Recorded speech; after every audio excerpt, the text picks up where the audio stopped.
अस्सलामुअलैकुम, सुबह बखैर, क्या हाल चाल। You are watching good morning public with me. और मुझे कहते हैं आप सबको पता है सोहा अफजल, लेकिन आपका भी सबको पता है अब्दुल रऊफ साहब भी हमारे साथ मौजूद है, हमेशा की तरह मुस्कुराते हुए हालांकि बिजली महंगी हो गई और पेट्रोल और महंगा हमारे दर्द की इंतहा देखिए सर। हाँ। पेट्रोल महंगा हो गया, बिजली महंगी हो गई, हम फिर भी मुस्कुरा रहे हैं।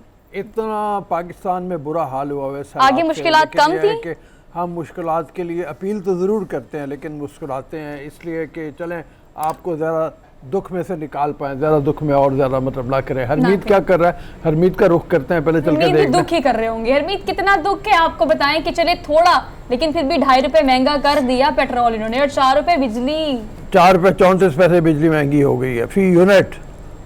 जी हरमीत। वालेकुम जी, सत श्री अकाल, गुड मॉर्निंग रूम साहब। एंड सो आपकी बात दुरुस्त है कि भैया क्या करें, हंसता क्या ना करता। अब हमारी वही वो कहते हैं मरता क्या ना करता, हम कहते हैं हंसता क्या ना करता। क्योंकि जाएं बाजारों में, मार्केट में, एक तो प्राइस इतनी ज़्यादा है, कल हमने पैकेजेस भी दिखाए, फिर उसके बाद हम ये देखें कि पेट्रोल जब सुबह उठते हैं सोचते हैं कि कोई ना कोई रिलीफ मिल जाएगा, लेकिन सुबह उठते हैं तो हमारे जख्मों पर और नमक छिड़क दी जाती है। और अब पेट्रोल और बरूह साहब ने दुरुस्त फरमाया कि बिजली के जो बिल अब लास्ट मंथ में लोगों के आए हैं, हम सब के जितने भी बिल आए हैं, आप हैरान परेशान होंगे। भाई मैं तो खुद भी हैरान हो गया देख के। इस तरह बहुत सारे लोग बेचारे, यहाँ पे स्ट्राइक भी हुई, एहतजाज भी हुए। अब हम देख रहे हैं कि अब और उन्होंने बढ़ा दिए कि भैया जो ये आने वाले बिल है मजीद इसमें कितना इजाफा होगा ये समझ नहीं आ रही है। और हरमीत आपको पता है कि सभी छीनने का जो सिलसिला है वो चल रहा है हमारा, सभी इसके बारे में बात कर रहे हैं। मतलब आपने कहा आप, मैं, अब्दुल रऊफ साहब से इसका 5000 बिल आता था उसका 10,000 आया है, जिसका 40 आता था उसका 80 आया है, जिसका 10 आता था उसका 20 आया है। मतलब हर किसी के डबल इस दफा बिल आए हैं।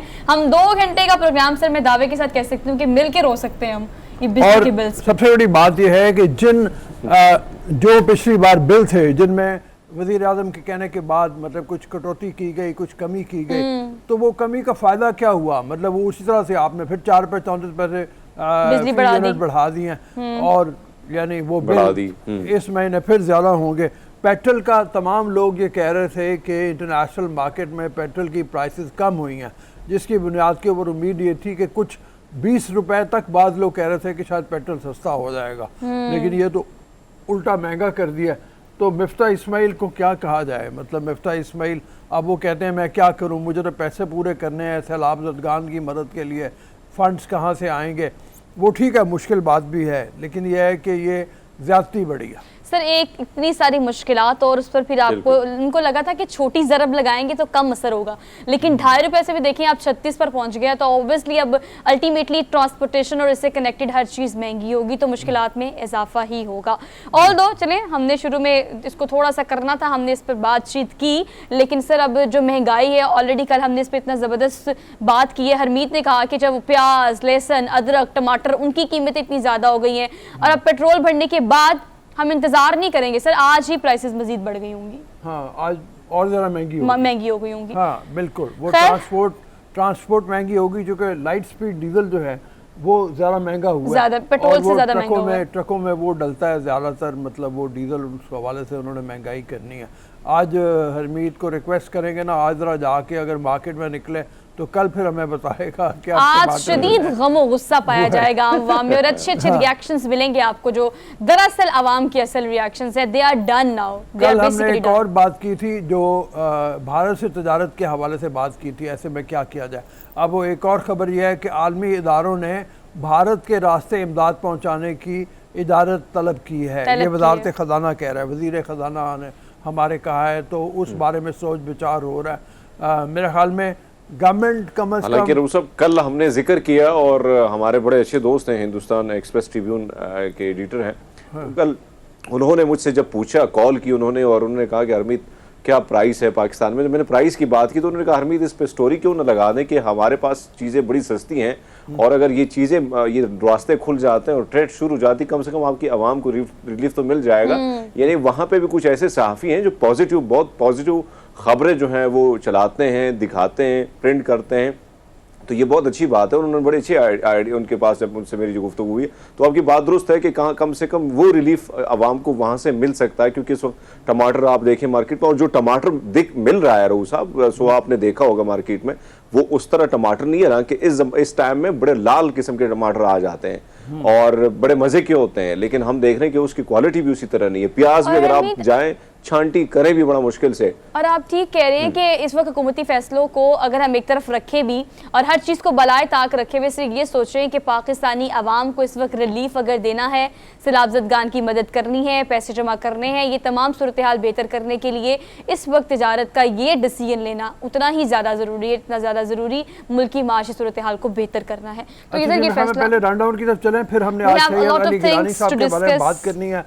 आज उनकी पहली बरसी है, उनको याद करेंगे, लेकिन पहले जरा आपसे टॉप स्टोरीज शेयर कर लेते हैं कि आज की टॉप स्टोरीज में आपसे क्या करेंगे। पॉलिटिकल पर्सपेक्टिव में टॉप ऑफ द लिस्ट हम डिस्कस करेंगे कि तौहीन अदालत केस में इमरान खान को 7 दिन में दोबारा जवाब दाखिल कराने की इंस्ट्रक्शंस मिली हैं। वो इस इंस्ट्रक्शन को कितना फॉलो करते हैं, पहले कितना फॉर ग्रांटेड लिया उन्होंने, ये आपके सामने था, लेकिन अब सिचुएशन क्या है इस पर डिटेल में हम अपने सीनियर एनालिस्ट हैं उनसे तज्जिया लेंगे इस हवाले से। इसके अलावा हम बात करेंगे आज अपने रनडाउन में इस मरज़ की जो अब पाकिस्तान में हर 2 में से 1 और 3 में से 2 अफराद को हमें नज़र आता है। शुगर की हम बात करेंगे, डायबिटीज़ की कि एक ऐसा मर्ज़ है, इसकी क्या प्रिकॉशन हो सकती है, इलाज मुआवजा क्या है, क्या इससे जान छुड़ाना आसान है या मुमकिन है, इस पर हम डिटेल में बात करेंगे। इसके अलावा हमेशा हमारे रनडाउन में एक ऐसी पर्सनालिटी होती है जो कि सोशल मीडिया पर उभरता हुआ सितारा होता है, उनको हम गुड मॉर्निंग पब्लिक का मेहमान बनाते हैं और पब्लिक से उनका इंटरेक्शन कराते हैं। तो आज इस तरह के गेस्ट भी हमारे साथ होंगे, उनका हम नाम आपको बाद में बताएंगे। इसके अलावा सर हमने आज मोबिलाइजेशन थेरेपी के इंसानी जिस्म पर फवाइद, मतलब पानी से जो होती है बेसिकली आपकी थेरेपी, उस पर हम डिटेल में बात करेंगे कि कितना फ़ायदेमंद हो सकती है बहुत सारी बीमारियों से बचने के लिए और आपको तरोताज़ा और तवाना रखने के लिए। इस पर बात करेंगे। डेली डोज की तरफ चले, सैयद अली गिलानी का जिक्र कर लें। आज उनकी पहली बरसी है। हरमीत ने उनके लिए रिपोर्ट भी बनाई थी, अफसोस ये कि अभी है नहीं, वो रिपोर्ट होती है वो चला देते हैं, वो इंशाल्लाह ताला अगर मिल जाती है तो पैकेज भी चलाएंगे। लेकिन सैयद अली गिलानी जो है वो पैदा तो बांदीपुरा में हुए थे, कश्मीर में एक छोटे से गांव में। उसके बाद वो लाहौर शिफ्ट हो गए और लाहौर आके उन्होंने अपनी तालीम मुकम्मल की। मस्जिद वज़ीर खान के मुतले के एक मदरसा था, वहाँ से उनकी इब्तदाई तालीम है, दीनी तालीम उन्होंने हासिल की थी। जमात इस्लामी के वो एक्टिव मेंबर थे। ओरिएंटल कॉलेज में उन्होंने दाखिला लिया, फिर वहाँ पे वो तालीम हासिल करते रहे और दुनिया में बसने वाले जहाँ जहाँ कश्मीरी हैं वो सैयद अली गिलानी को एक मजबूत और तवाना आवाज़ की सूरत में पहचानते हैं, इसलिए कि सैयद अली गिलानी ने हमेशा प्रो पाकिस्तान स्टांस जो है वो लिया हुआ था। 3 बार ये रुकन असम्बली मुंतखब हुए कश्मीर से, लेकिन फिर 1990 में जिस वक्त कश्मीर में हथियार उठाए नौजवानों ने, जो जबरो इस्तबदाद का दौर था कश्मीरियों के ख़िलाफ़ हिंदुस्तानी फ़ौज का, उसके ख़िलाफ़ जब हथियार उठाए गए तो सैयद अली गिलानी ने इनको सपोर्ट किया। इनको बारहा गिरफ़्तार किया गया, बारहा इनको नज़रबंद किया गया। बूढ़े बहुत हो गए थे लेकिन उसके बावजूद हिम्मत नहीं हारते थे और बहुत तकवीत थी उनकी कश्मीरियों को, तकरीबन जो जहाँ जहाँ भी बसते हैं। मैंने पहले भी इसका जिक्र किया। तो ज़रा पैकेज के हवाले से हरमीत से भी बात करते हैं। हरमीत बहुत जानते हैं और वो पैकेज में जो उन्होंने सैयद अली गिलानी के हवाले से। जी हरमीत। बिल्कुल बिल्कुल रऊफ साहब आपने दुरुस्त फरमाया। मैं तो अगर हम देखें, मुझे आज भी वो दिन याद है जब 35 सिखों को हिंदुस्तानी फ़ौज ने वहाँ पे जिस तरह उनका मर्डर किया, वहाँ पे जो हलाकतें हुई, उसके बाद सैयद अली गिलानी साहब बड़े खुल कर आए और उन्होंने बड़े इंकशाफात किए थे उन हलाकतों के हवाले से कि ये किसने किया है, हिंदुस्तान ने, फ़ौज ने किस तरह ये मर्डर किए हैं, किस तरह ये वहाँ पे दहशतगर्दी कर रही हैं।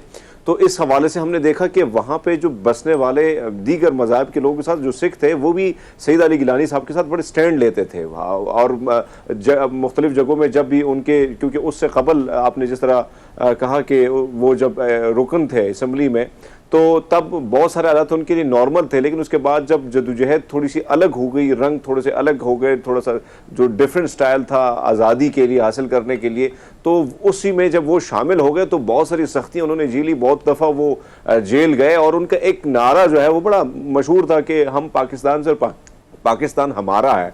ये बहुत मशहूर बात है और ये कश्मीर में कहना ये बहुत बड़ी बात होती है कि आप हिंदुस्तानी मीडिया पर कह के, और कई दफ़ा मोदी ने इनको ऑफ़र भी की थी और इससे पहले भी अटल बिहारी वाजपेयी साहब ने भी इनको ऑफ़र की थी बैठने की, बात करने की, और उनसे मुलाकात भी इनकी हुई थी, लेकिन मोदी के साथ इन्होंने बैठने से बिल्कुल इनकार किया था। बातचीत से इनकार किया था। तो ये इनकी जो तवील जदोजहद है और बुजुर्ग रहनुमा थे, उनकी बात सुनी भी जाती थी। और आज भी अगर हम देखें तो उसी की याद में आज पूरे कश्मीर में जो एक स्ट्राइक है, एहतजाज किया जा रहा है। लेकिन इतनी सख्तियाँ उन्होंने झेली, बीमारी की हालत में उन पर जिस तरह उनको नज़रबंद किया जाता था। हमें तो याद है जब मुख्तलिफ ख़बरें जब आती थी और हमेशा या तो पाबंद सलासल उनको बना दिया जाता था, या उनको कभी घर तक ही महदूद, उनकी नकलो हरकत जो है वो महदूद कर दी जाती थी। तो उनकी ज़िंदगी सिर्फ़ और सिर्फ जदोजहद में गुजरी। और उन्होंने ख़ास कर जो आपने बात की, तो कश्मीरियों को एक बात उन्होंने हमेशा ये की कि आप उर्दू जो है वो सीखें, क्योंकि बहुत सारे ऐसी चीज़ें हैं, आप अपनी ज़ुबान से जब दूर हो जाएंगे तो अपनी तहरीकी आज़ादी जो है उससे आप दूर हो जाएंगे। तो ज़ुबान के हवाले से और फिर इक़बाल के जितने भी अशार हैं, जितनी भी शायरी है, उसका तर्जुमा भी उन्होंने किया। और साथ साथ उन्होंने बहुत ज़्यादा नौजवानों को जो है वो मोटिवेट किया मुख्तलिफ, और उनकी मुख्तलिफ किताबें भी आईं। तो आपकी बात दुरुस्त है कि एक तवील जदोजहद के बाद वो आज 1 साल गुजर गया है कि वो हम में से नहीं रहे। हम दुआई कर सकते हैं कि अल्लाह ताला उनके दर्जात बुलंद फरमाए। और इसीलिए उन्हें बाबा हुर्रियत भी कहा जाता है। ये उनके जो उनका नाम है, बेसिकली अब तक जितनी तहरीक चली है, आप नौजवानों की बात कर रहे हैं, उनकी हर किस्म की तहरीक को तक़वियत इन्होंने बख्शी है। ऐसे लीडर जिन्हें आज भी ना सिर्फ कश्मीर बल्कि across Pakistan, across the globe, जहाँ जहाँ कश्मीरी रहते हैं सर वो फॉलो करते हैं, आज भी उनके लिए बात करते हैं और आज भी उनको हमेशा उनकी पैरवी करने के लिए हमेशा तैयार रहते हैं। अच्छा जी, हम बात करेंगे अगर डेली डोज की। तो हमने शुरू में जो चीज़ें आपसे डिस्कस करनी थी और जो चीज़ें आपसे शेयर करनी थी आज के दिन की मुनासबत से, वो हमने कर ली। अब हम उस पार्ट की तरफ चलते हैं जिस पर हमारी टीम जो है बड़े मज़े की और इंटरेस्टिंग सी चीज़ें ढूंढ कर लेकर आती हैं आपके लिए। और पहली खबर जो डेली डोज की है वो क्या है, आप लोगों से शेयर कर लेती हूँ। इंटरेस्टिंग सी अगेन है, लेकिन इंटरेस्टिंग होने के साथ साथ हैरान कुन भी है कि सर एक ऐसा रेस्टोरेंट है वियतनाम में जहाँ पर वेटर्स जो हैं वो खाना कैसे सर्व करते होंगे। आप सोचिए, रस्सी पर लटक कर सर्व करते हैं खाना। जिप की तरह की रस्सी है, जिप की तरह की वो रस्सी लटक के आते हैं।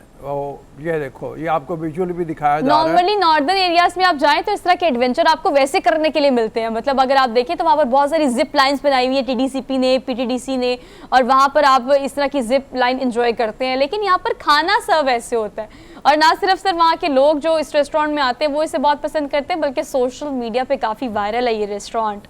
वियतनाम का ये रेस्टोरेंट है सर। अब ये मुनफरद होने के लिए हम पहले भी बातें करते हैं, जो हमारा डेली डोज है उसमें ख़ास तौर पे ऐसी खबरें शामिल होती हैं जहाँ मुनफरद रहने के लिए या मुनफरद तरीके अपनाए हुए लोग क्या क्या कुछ करते हैं। तो ये भी उसी का एक है कि वियतनाम में भी गया हूँ, लेकिन ये मैंने इस तरह का रेस्टोरेंट नहीं देखा कभी, ना सुना था पहले। लेकिन आइडिया है सर, देखिए आइडिया है। तो साहब कहेंगे कि मुनफरिद तो है, लेकिन खाने का पता नहीं कि खाने में जायका है या नहीं। लेकिन ये बात दुरुस्त है कि किसी चीज को वो अपने, हाँ आपने छका है।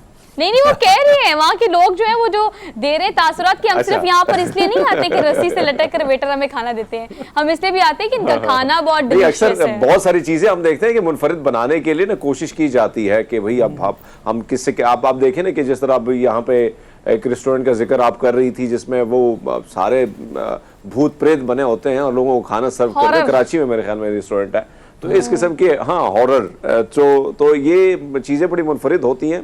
लेकिन छकना होगा, जायका छकना होगा कि भैया जायका कैसा है। लेकिन बहरहाल बड़ा मजे का है, ये वीडियो बड़े मजे की है। मैं और आप रह गए, आपने भी किया होगा।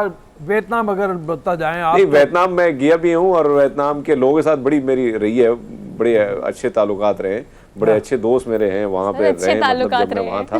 तो खाने तो बड़े डिफरेंट होते हैं और बड़े मजे मजे के खाने होते हैं, लेकिन वो खाने हमारे लोगों को उस तरह पसंद नहीं आते हैं। जो जाहिर बात है, टेस्ट एक डिफरेंट होता है, उसका जायका डिफरेंट होता है, तो थोड़ी बहुत डिफरेंट चीजें होती हैं। हाँ, थाई फूड से काफी करीब होता है, लेकिन आपको बड़ी एहतियात करनी पड़ती है। एग्जैक्टली, वियतनाम में वो कहते हैं हर रिंगटी चीज खाई जा सकती है। तो वो आप सड़कों के किनारे ढाबे जो हैं वहाँ अजीब व गरीब, खौफनाक, मैं नाम नहीं लेना चाहता, सुबह सुबह लोगों का टेस्ट ख़राब ना हो, लेकिन यह है कि ऐसी ऐसी खौफनाक चीज़ें खा रहे होते हैं। सिर्फ एक चीज़ मैं जिक्र कर देता हूँ, और वो बड़ी मशहूर उनकी ड्रिंक है जिसको स्नैक वाइन कहते हैं, कि जार में वाइन होती है, उसके अंदर स्नैक वो रखे होते हैं और वो मरे होते हैं, जाहिर है, मतलब वो उसका वो पीते हैं, वो बहुत ज़्यादा शौक से। बस सर बहुत है, सुबह के मशरूब के लिए इतना बहुत है, इससे ज्यादा हम डाइजेस्ट नहीं कर सकते। अब वियतनाम से आगे बढ़ते हैं। सुबह ने बहुत अच्छा नाश्ता किया है सर, यस, आज मेरे मेकअप डिपार्टमेंट ने बड़ा अच्छा सा नाश्ता कराया मुझे, पराठों का अच्छा, सर। चलो, आगे। लेकिन आगे बढ़ते हैं इस अब खाने से निकल के अगली खबर जो है हमारे पूरे रनडाउन में। आपने एक चीज नोट की है, डेली डोज में एक खबर टिकटॉक की जरूर होती है। हाँ। इतना मशहूर, अब टिकटॉक पे इंसान फेमस हो गए, बच्चे फेमस हो गए, ले जी अब जानवर भी फेमस हो गए हैं। जैसे ऐसा मगरमच्छ, न्यूयॉर्क का ये मगरमच्छ है और ये मशहूर हो गया टिकटॉक पे। कोई 80,000 फॉलोअर्स है जनाब इनके, और वो ना सिर्फ इनको फॉलो करते हैं बल्कि अब इनको इमोशनल सपोर्ट एनिमल का नाम भी दिया गया है। और अमेरिका की सर एक वेबसाइट है जहाँ पर अब वोटिंग भी होगी इनके लिए। वैलीगेटर इसका नाम है, 7 बरस का ये हो गया। और जो इसका मालिक है वो कहते हैं बड़ा शरारती है ये मैं सोया होता हूँ तो मेरे तकिए उठा के भाग जाता है। एक दफा इसने पूरा कंबल उठा के मेरा जो है वो तालाब में डाल दिया आपने। कैसा ही लगता होगा शरारतें करता हुआ सर ये। अब वो बचपन से पाला होगा ना, जिसकी वजह से वो खौफनाक नहीं रहा। तो बहरहाल लोगों ने वोट करना है और पालतू जानवर सबसे अच्छा कौन सा है, उसमें इसका नाम काफ़ी सारे फहरिस्त है। फेवरेट है इसके अलावा एक घोड़ा भी है कहते हैं, एक चूहा भी है, एक कुत्ता भी है। जो लोगों के पालतू जानवर हैं उनमें इनका मुकाबला हो रहा है। और अगर ये मुकाबला जीत जाता है तो इसको तकरीबन कितने पैसे मिलेंगे जी? $10,000 इसको मिलेंगे। $10,000। और सर इसका नाम बड़ा अच्छा रखा है, वैलीगेटर उसका नाम $10,000 रखा इसको है। मिलेंगे। और लोग इसके लिए कहते हैं कि लोग यानी अतिये भी देते हैं इसके मालिक को कि इसके निगहदाश्त करने के लिए हो। मालिक इसको लेके बाहर भी आ जाता है। सर पता नहीं लोगों को इतना पसंद क्यों आ रहा है, मतलब आपको देख के उसको जरा सी आपको फील आ रही है, उसको प्यार करने वाली या उसको पेट एनिमल वाली फील आ रही है? तो मुख्तलिफ है ना। अभी थोड़ी देर पहले हम वियतनाम का जिक्र कर रहे थे, वहाँ भी लोगों ने अजीबोगरीब किस्म के जानवर रखे होते हैं पालतू भी। हाँ, लेकिन लोग डोनेट भी कर रहे हैं, लोग ख्याल भी रख रहे हैं, लोग वोट भी कर रहे हैं और लोग इसे बहुत प्यार भी कर रहे हैं। मतलब मैंने तो पहली दफ़ा ही देखा है सर, वहाँ पर भी मतलब इस तरह से आप अगर देखें तो वहाँ ये है कि वो पेट्स हर तरह के रखते हैं, लेकिन ये शरारतें भी करता है और अपने मालिक के साथ बड़ा फ्रेंडली भी है। देखिए सर कैसे बातें शातें हो रही हैं। हाँ चलें जी अगली खबर की तरफ चलते हैं। अच्छा जी चलिए अगली खबर की तरफ चलते हैं। अगली खबर जो है वो जापान से है और ख़बर ये है कि जापान के नर्सिंग होम में कमसिन बच्चों को अब मुलाजमतें मिलने लगी हैं। छोटे बच्चे भी काम कर सकते हैं वहाँ पर जाकर। ये जनाब क्या है, ये छोटे बच्चे किस तरह से काम कर सकते हैं? बेसिकली वहाँ पे नर्सिंग रूम है और नर्सिंग रूम में अब जो कि बच्चों को वहाँ पे नॉर्मली देखा जाता है कि अगर हम चाइल्ड लेबर की बात करें तो वहाँ इतना इंडोर्स नहीं किया जाता। पाकिस्तान में तो हमें हर दूसरी जगह पे ये चीज़ देखते हैं। हाँ। लेकिन वहाँ का जो नर्सिंग रूम है अब जाकर उन्होंने कमसिन बच्चे जो है ना उनको काम करने की इजाज़त दे दी और वहाँ पर वो हैपनिंग कर रहे होते हैं। वो बेसिकली बच्चों की तरबियत भी हो जाती है, बच्चे काम जो सीख जाते हैं बेसिकली। हाँ, ये हरमीत कैसा लगता है आपको? बच्चे तरबियत हासिल करें काम करने की शुरू से ही, और कुछ नहीं तो माँ बाप का हाथ बटा सकते हैं काम में, और कुछ नहीं तो माँ बाप का। लेकिन ये बिल्कुल बिल्कुल ठीक है। रोब साहब हमसे तो बड़े मुख्तलिफ हैं। एक तो हमारे यहाँ मसाइल भी बहुत हैं, फिर वसाइल भी नहीं है। आपकी रसुआ ने ठीक कहा कि हाँ हमें तो हर ट्रैफिक लाइट पे कहीं ना कहीं बेचारे बच्चे मजदूरी करते नजर आएंगे, जिम्मेदारियां पहले ही पड़ जाती हैं। लेकिन ये अच्छी है कि भाई वहाँ पे खुशहाल ममालिक हैं, अगर रिस्पॉन्सिबिलिटी आ जाती है आपके कंधों पर और आप समझ लेते हैं सारी चीज़ों को, तो इस और बड़ी बात क्या हो सकती है कि आपको सीखने का एक प्रोसेस, एक अमल से आप गुजर जाते हैं तो आगे की जो लाइफ है उसको गुजारना भी इतना मुश्किल नहीं होता। तो ये एक अच्छा है कि कम से कम वहाँ पे हम देखते हैं कि हमारे बच्चों में उनके बच्चों में भी बहुत ज़्यादा फ़र्क पाया जाता है, रिस्पॉन्सिबिलिटी के हवाले से हो, सोच समझ के हवाले से हो, बहुत सारी चीज़ें। हमारे बच्चे बेचारे बहुत जल्दी मैच्योर हो जाते हैं, बहुत जल्दी चीज़ों को समझ जाते हैं। वहाँ थोड़ा सा ये नहीं है क्योंकि बहुत सारी सहूलियात हैं, बुनियादी सहूलियातों से हम महरूम हैं। तो मेरे ख्याल में वहाँ पर देखिए एक फैक्टर ये भी है बच्चों, मतलब ये इंतहाई छोटे बच्चे हैं जो हम विजुअल्स में दिखा रहे हैं सर। एक फैक्टर ये भी है जो वहाँ पर मौजूद जो नर्सिंग रूम है वहाँ पर लोगों का कहना ये है कि एटलीस्ट बच्चों को बचपन से ये सिखाना चाहिए कि आपने अपना काम खुद करना है। हाँ। और आपको बचपन से इस काबिल से कि हम कहते हैं कि माँ की गोद आपकी पहली ऑर्गेनाइजेशन होती है, हम बच्चों को पहले सिखा देते हैं कि घर में भी आपका स्कूलिंग आजकल शुरू हो जाती है बच्चों की। तो ये कम से कम बच्चों से काम कराने का मकसद ये है कि वो अपना कम से कम काम खुद करें और दूसरों पर इन्हिसार ना करें, ये बेसिकली इसका मकसद है। अच्छा जी आगे बढ़ते हैं। अगली खबर बड़ी इंटरेस्टिंग सी है सर, फिर आलमी रिकॉर्ड आ गया, लेकिन आलमी रिकॉर्ड आ गया और सुबह रोज हमारे लिए लेके आती है। कभी कल इसने वो कद्दू में बैठ के सफर करने का, आज भी टमाटर ही है सर, आज भी कोई सब्जी है। आज टमाटर बहुत याद कराएगी ये हमें। कहाँ टमाटर 300-400 रुपए किलो मिल रहा है और यहाँ पे ये बरतानवी शहरी जो है ये एक ही पौधे पे 6000 टमाटर लगा दिए। गिनती के हरमीत, गिनती के 1 2 3 4 5 पूरे 6000 एक ही पौधे पर इन्होंने लगा लिए हैं टमाटर और अब इसका आलमी रिकॉर्ड बन गया। ये हमारे पास होने चाहिए इस तरह के पौधे, लेकिन ये साहब जो है ना इनको शौक है रिकॉर्ड तोड़ने का।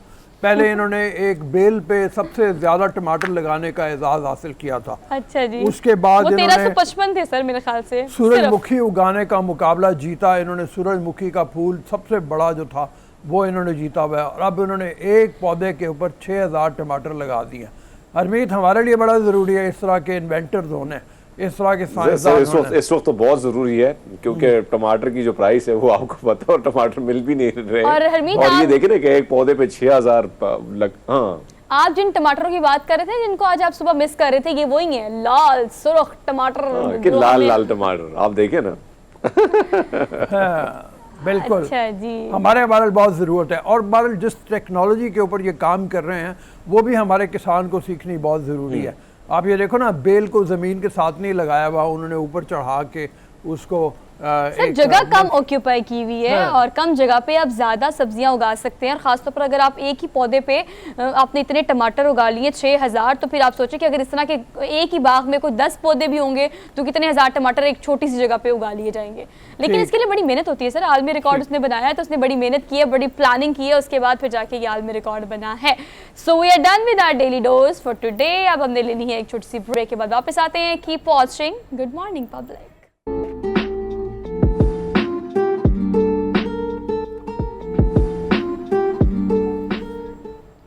जी अस्सलाम वालेकुम जी। ब्रेक के बाद कल Islamabad high court larger bench ने इमरान खान को 7 दिन की और मोहलत दे दी कि वो अपना जवाब नए सिरे से लिख के भिजवाएं। इसके ऊपर बहुत सीखपा हैं हुकूमती अहदेदार अरकान, और वो कहते हैं कि इस्लामाबाद हाई कोर्ट ने जो एक छूट दी है इमरान खान को, ये इमरान खान उनका लाडला है। इमरान खान अभी भी बहुत से लोगों का लाडला है जिसको छूट मिल जाती है। बार बार जिक्र आता है तलाल चौधरी का, निहाल हाशमी का, दानियाल अजीज़ का, कि उनको तो छूट नहीं दी गई।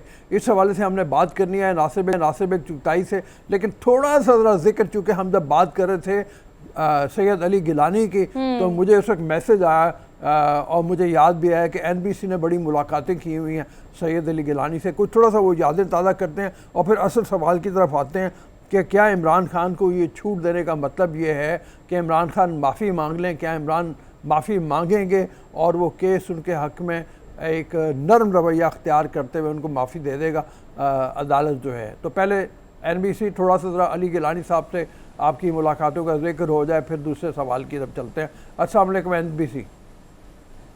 बहुत शुक्रिया आपका, और आपने याद दिलाया तो मुझे याद आया कि आज 1 सितंबर है, उनकी बरसी है। 1 साल गुजर गया रहो भाई। जी एक बिल्कुल। बड़े आदमी को गए हुए, एक बहुत बड़ा आदमी, जो बड़ा पाकिस्तानी, ऐसा पाकिस्तानी जो हमसे बड़ा पाकिस्तानी था, और जो कहता था मेरा रहना सहना मेरी सांसें सब पाकिस्तान के लिए। मेरी पहली मुलाकात इसे 95 में हुई थी, जद्दा में हुई थी। ठीक है। और ये बड़ी बमुश्किल आए थे उम्रा करने के लिए। सरकार भारत ने इजाज़त दी थी किसी प्रेशर में आकर। हाँ। फिर और मुलाकातें भी हुई मेरी OIC वगैरह में। फिर बस किस्मत का धनी कहें मुझको आप कि मैं उस ग्रुप में शामिल था जो पाकिस्तान बनने के बाद पहली बार श्रीनगर गया था। जी 22-23 सहाफ़ी थे हम, और बड़ा खूबसूरत ज़माना था वो। बड़े गले जप्पी पाते थे एक दूसरे के हम लोग। वो जप्पी भी ख़त्म हो गई सब। वो क्या है, वो रिश्ते क्या हुए मेरे नदीम। अब तो वाघा पार भी नहीं कर सकते हम। पहले वाघा हम पैदल चले गए थे। अली गिलानी साहब से घर पे मुलाकात हुई थी उनके, फिर उन्होंने मुझे अलग बुलाया था। और अच्छा। उसका आर्टिकल पिछले हफ्ते छपा है हिलाल में कि उनसे मेरी क्या बात हुई थी। उन्होंने वो सब कुछ मुझे कहा था अलग मुलाकात में, जो आज हो रहा है। अच्छा। 370-35A उनका ये प्रोग्राम है ना साहब, आप लोगों को नहीं पता। आप लोग पता नहीं किस ख्वाब में रह रहे हैं, और आप लोग कुछ नहीं कर पाएंगे, मुझे पता है। लेकिन मैं आखिरी वक्त तक पाकिस्तान के साथ रहूँगा। और सर उनकी तदफीन भी बाग़ शहुदा में नहीं हुई, जो वसीयत थी उनकी, उन्हें मोहल्ले के कब्रिस्तान में ज़बरदस्ती दफन किया गया है। जी बिल्कुल बिल्कुल सही। ज़बरदस्ती दफन किया गया, और 7-8 लोग थे, वरना 7-8 लाख लोग होते। बिल्कुल सही। ये तारीख़ का सबक है। तो गिलानी साहब बड़े शख्सियत, बड़े इंसान, बड़े पाकिस्तानी। बिल्कुल ऐसे बहरहाल ही। आपकी यादें जो हैं वो आपकी किताब सुलगते सनार में जिक्र है मुलाकात का। जो लोग पढ़ना चाहें नासिर बेग चुगताई की मुलाकातों के हवाले से, और किताब ज़रूर पढ़नी चाहिए नासिर बेग चुगताई की, बड़ी खूबसूरत किताब है कश्मीर के हवाले थैंक यू। से। तो अब ज़रा असल सवाल की तरफ आ जाए नासिर, हाँ हाँ कि इमरान खान को क्या छूट मिल गई? मतलब ये अदालत ने नरमी का रवैया अख्तियार किया उनके साथ, इसका मतलब क्या लिया जाए कि अदालत चाहती है, जैसे वो अदालत ने कहा कि अगर इमरान खान कल माफ़ी मांग लेते तो कल ही केस ख़त्म हो जाता, इसका मतलब है कल उनको माफ़ी दे दी जाती, अब भी उनको छूट दी गई है। तो क्या ये लाडले हैं जो हुकूमत कह रही है, या इनकी गलती इतनी बड़ी नहीं है, उन्होंने जो तस्लीम कर लिया उस गलती के बदले में इनको सज़ा नहीं होनी चाहिए? एक बड़ी खूबसूरत नज़म है कफील आजर अमरोवी की, जी, बात निकलेगी तो बहुत दूर तक चली जाएगी, बात निकलेगी तो फिर दूर तक जाएगी। बिल्कुल, दूर तक। और दूर जिस तरह कहा है जगजीत ने हाँ। इस गाने, वो यहाँ आके फिट बैठ रहा है, बहुत दूर तक चली जाएगी। बिल्कुल। लोग बेवजह उदासी का सबब पूछेंगे, हाँ, ये भी पूछेंगे तुम इतने ये भी परेशान क्यों, पूछेंगे तुम इतने परेशान क्यों हो? परेशान बहुत क्यों फिक्र है हो? ठीक है। सर, बहुत फिक्र है। से मेरे नाम भी पूछेंगे, तो मेरे नाम पे कुछ मत कहना, चुप रहना। बातों में मेरा जिक्र भी ले आएंगे। अब बस ले तुम आएंगे, चुप बिल्कुल। रहना। मेरा जिक्र भी ले आएंगे, मेरे बारे में कोई बात भी, तो बिल्कुल मेरे ठीक है। बारे में कोई बात न करें आप। बात ये है कि इस मुल्क के अंदर हमारी बदकिस्मती है कि अदलिया हमारी मुतनाज़ा रही, और ये अदलिया खुद भी कहती है, अदलिया खुद एडमिट कर भी चीफ जस्टिस साहब ने कहा कि हमारे दायरे ने भी गलत फैसले किए, बहुत गलत फैसले किए। मेरा अपना ख्याल ये है कि पाकिस्तान की जो मौजूदा सूरत हाल है उसमें जहाँ आमिरों का हाथ है, वहाँ अदलिया का बहुत बड़ा हाथ। अदलिया बार बार आमिरों की सहूलत कर रही। ठीक अच्छा, है। आज का जो सवाल है आपका वो बड़ा सिंपल सवाल है कि यकीनी तौर पर अदालत ये चाहती थी कि माफीनामा आ जाए तो मामला खत्म हो जाए। बिल्कुल। बहुत से मामला खत्म हुए हैं ऐसे, और बहुत से मामला खत्म नहीं हुए ऐसे जिनका आपने जिक्र भी किया है। जी, तो ये जो दो रुखी पॉलिसी है ना इंसाफ की, मेरा ख्याल है कि जस्टिस अतहर मिनुल्लाह का ये मनसब है इस वक्त, और उनमें इतनी ताकत है कि इसे ख़त्म कर सके। ठीक है। कि अल्लाह को तो आप रिलीफ नहीं देते, उसको आप मोहलत नहीं देते, उसको आप फॉरेन कंटेम्प्ट में बंद कर देते हैं, अंदर कर देते हैं आप 1-2 समातों के अंदर अंदर शो कॉज करने के बाद। लेकिन यहाँ पर आपको 7 दिन का टाइम दे रहा हूँ। इस पर पॉलिटिकल लोगों ने नहीं, जजों ने इतराज़ किया, सभी जजों ने, कराची बार, सुप्रीम कोर्ट बार, इनके वकला ने हैरत का इजहार किया इस बात के ऊपर कि साहब अबूरी बयान क्या होता है। पहली बात तो ये, अबूरी जवाब क्या होता है? जवाब होता है, जवाब दें आप यार। ये पूरी आइन थोड़ी है कोई कि जुल्फ़िकार अली भुट्टो ने पाकिस्तान तोड़ के आया तो उसने अबूरी आइन बना दिया। ये आपका जवाब है, आपको शो कॉज कॉम्प्रिहेंसिव दिया गया है, उस शो कॉज में सबूत मौजूद हैं, उनका जवाब दें आप। और शुक्र करें कि हामिद खान साहब वकील थे, कोई और होता ना तो ये मामला बहुत ख़राब हो जाता। और हामिद खान साहब जो हैं वो सहूलतकार भी थे अदालत के। बिल्कुल, बिल्कुल, अदालत बिल्कुल, का दोनों उनका रोल था। और दो हकीकत रोल था उनका। हाँ, और हामिद खान, अच्छा अब उसके बाद जो मामून रखे हैं अदालत ने, मुनीर मलिक, आज मैंने लिखा भी था, मुनीर मलिक हैं और मखदूम साहब हैं जी, और फिर खुद वो हैं। तो ये मुझे बड़ा अच्छा लग रहा था कि एक ग्रुप बैठा हुआ है। जी, बिल्कुल। थोड़ा कनेक्शन नासिर का प्रॉब्लम हो थोड़ा रहा है। सा मेरे ख्याल में राब्ता मुनक़ते हुआ है हमारा। शामिल थे अच्छा, जो वकील हैं। हरमीत आ रही है बस? जी जी आ रही है। हरमीत से सवाल ले लें नासिर साहब। इस सवाल जी से जी जी नासिर साहब, जिस तरह रऊफ साहब ने फरमाया कि तलाल चौधरी हो गए, निहाल हाशमी हो गए, ये मिसालें कल अदालत में भी दी गई। तहरीक इंसाफ का जो मौक़िफ़ आया उसका उनका कहना यह है कि इनके साथ ना खान साहब की कंपैरिजन नहीं होनी चाहिए। खान साहब बहुत पॉपुलर लीडर हैं, बहुत मकबूल है अवाम में, तो सर आपको नहीं लगता कि अदालत के जो फैसले हैं ये बराबरी पे होनी चाहिए? खान साहब खुद भी जो बराबरी की बात करते हैं कि इंसाफ जो है दोनों को मिलना चाहिए, अगर इंसाफ की बात आती है तो बराबरी पे होनी चाहिए सारी चीजें, तो यहाँ पे पॉपुलर लीडर पे क्या इतलाक नहीं होता है फैसलों का, अदालत के फैसलों का? कल दो रिमार्क्स हैं जो बड़े इंपॉर्टेंट है। एक है कि इमरान खान साहब बड़े मकबूल शख्सियत हैं, सो व्हाट, बिल्कुल, क्यों? तो अदालत में इसका क्या मसला है? आइन और कानून अदालत सबके में लिए जैसे है। हाँ, अदालत में ये इशू क्यों आया? 302 सबके लिए एक जैसी है, बिल्कुल ऐसे ही है। 324 सबके लिए एक जैसी है, गद्दारी सबके लिए एक जैसी है। अच्छा, फिर एक जो जुमला चीफ जस्टिस साहब ने कहा वो बड़ा इंपॉर्टेंट है, और वो जस्टिस औरंगजेब का जो स्टेटमेंट है वहाँ पर रिमार्क्स हैं उनको कंडक्ट करता है। उन्होंने कहा कि हमारे पास सुप्रीम कोर्ट के फैसले मौजूद हैं, निहाल हाशमी का, दानियाल चौधरी का और तलाल का। अब इसको कैसे हम इग्नोर कर दें भाई? इनको तो माफीनामा भी आ गया था, उन्होंने माफी मांग ली थी, फिर भी सजा दी गई इनको। और तलाल के साथ जो हुआ है वो बहुत से लोगों को पता है क्या हुआ है। बाकायदा जो आपका पंजाब का जो लीवर एंड किडनी सेंटर है उसके साथ जो हुआ वो भी तलाल के साथ भी हुआ था, जाती मसाइल थे वहाँ पर। तो उसके बाद जस्टिस साहब ने, मियां औरंगजेब साहब ने जुमला कहा, उससे बड़ा कन्फ्यूजन हो गया। उसे कन्फ्यूजन ये हुआ, मेरे ख्याल रिमार्क्स कई बार कहा गया है, बार ने भी कहा है, जजों ने भी कहा है कि रिमार्क्स देते हुए एहतियात की जाए कि अगर आप ये सही खत लिख देते ना तो मामला आज खत्म हो जाना था। इससे तासुर मिला कि शायद जज ये तय करके आए थे कि मामला आज खत्म कर दे, माफी दे देंगे।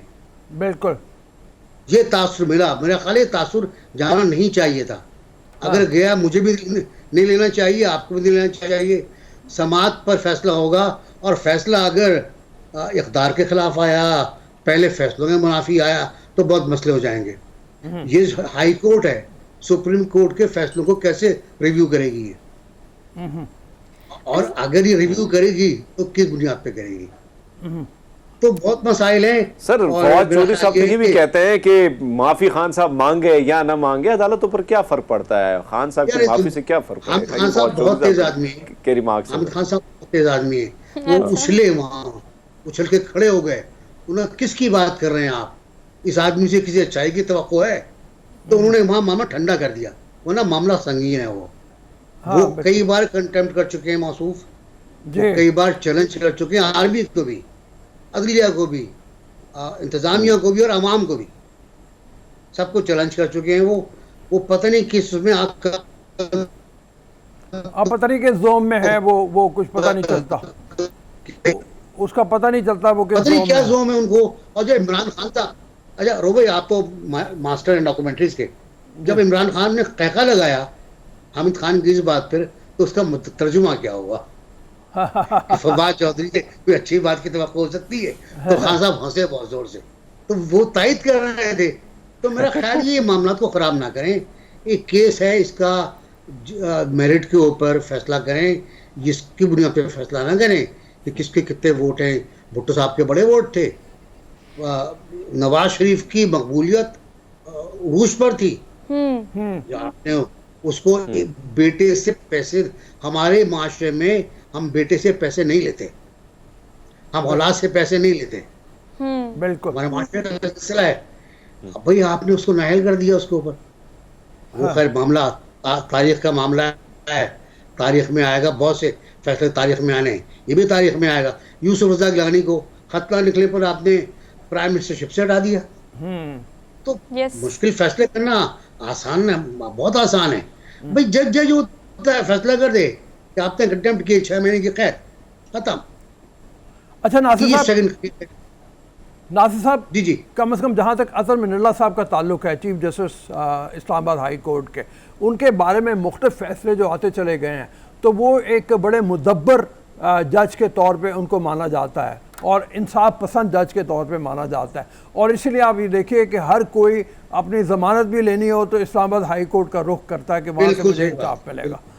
तो उम्मीद यही है कि यहाँ से जो भी फैसला होगा, अगर पिछले फैसले गलत हुए, यानी दानियाल अजीज़ का मामला हो या तलाल चौधरी का हो, वो फैसले गलत हुए तो यहाँ कम से कम गलत फैसला नहीं होगा। Merit पे होगा। ये तासुर भी यहाँ जाता कोई है। फैसला रोकवाई नहीं हो सकता जो सुप्रीम कोर्ट के फैसलों के मुतसादिम हो, हाँ सुप्रीम कोर्ट के फैसलों के बरक्स हो, ऐसा कोई फैसला नहीं हो सकता।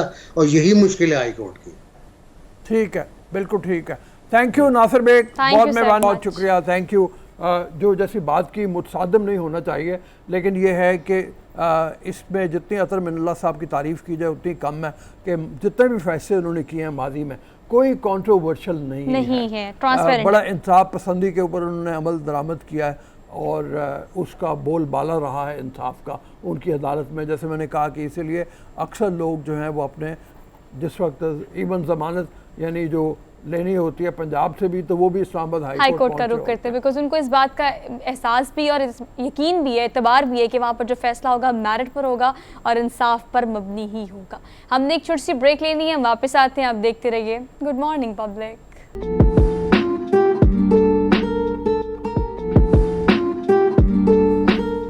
Welcome back after the break. So हम हर दिन को सेलिब्रेट करते हैं और हम कोशिश करते हैं कि जैसे मंथ स्टार्ट होता है तो इस पूरे मंथ में जो जो हैपनिंग्स हैं, जो जो डेट्स हैं, जो जो ऐसी चीज़ें हैं जिनको हम अपने प्रोग्राम में शामिल करना होता है उसकी तैयारी हम पहले से शुरू कर लेते हैं।